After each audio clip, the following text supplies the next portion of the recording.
4 दिन की बहू। गांव का नाम था शांतिपुर, जहां हर घर में एक कहानी थी और हर चेहरे पर एक किस्सा। इसी गांव में रहती थी चौधरी हरिराम जी का परिवार। रमेश की शादी बड़े धूमधाम से हुई थी शहर से पढ़ी लिखी, सुंदर, सजीली लड़की सुप्रिया से। सब बड़े खुश थे। नई बहू आई है, घर में रौनक आएगी। अब घर फिर से हंसता खेलता नजर आएगा।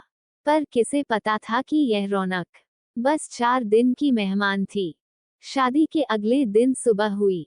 सुप्रिया ने गुलाबी साड़ी पहनी, माथे पर बड़ी सी लाल बिंदी सजाई और रसोई में पहुंच गई।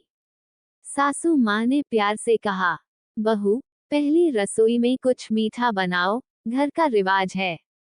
सुप्रिया ने मुस्कुराकर कहा, जी मां जी, मैं हलवा बनाऊंगी। बहू ने मोबाइल पर हलवा बनाने की विधि देखी, झटपट हलवा तैयार किया। घर भर में घी और इलायची की खुशबू फैल गई। सबने तारीफों के पुल बांध दिए। वाह बहू, बहुत स्वादिष्ट बनाया। सुप्रिया के चेहरे पर खुशी थी। सास ने सोचा, बहू तो बड़ी समझदार निकली। पर धीरे धीरे असलियत सामने आने लगी। सुप्रिया हर समय मोबाइल में लगी रहती थी। कभी इंस्टाग्राम, कभी वीडियो कॉल, कभी ऑनलाइन शॉपिंग। घर के छोटे छोटे काम जैसे सब्जी काटना, झाड़ू पोंछा, गाय को चारा देना, सब उसे बोझ लगने लगे।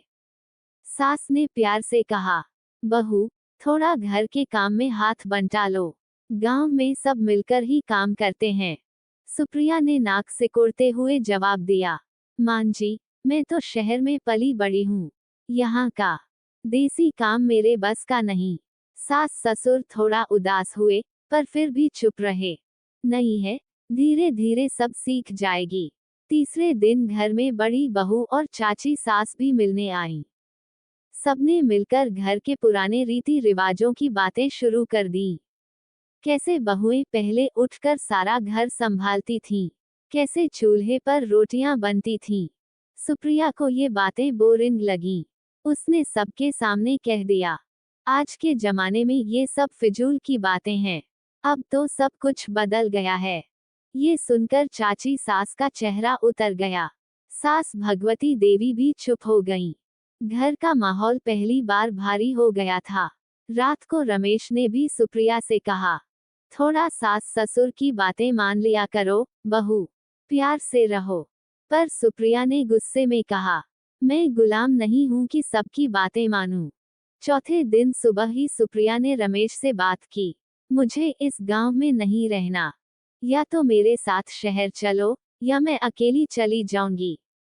रमेश घबरा गया। वह जानता था कि माँ बाप का साथ छोड़ना आसान नहीं, लेकिन प्यार में मजबूर होकर उसने हामी भर दी।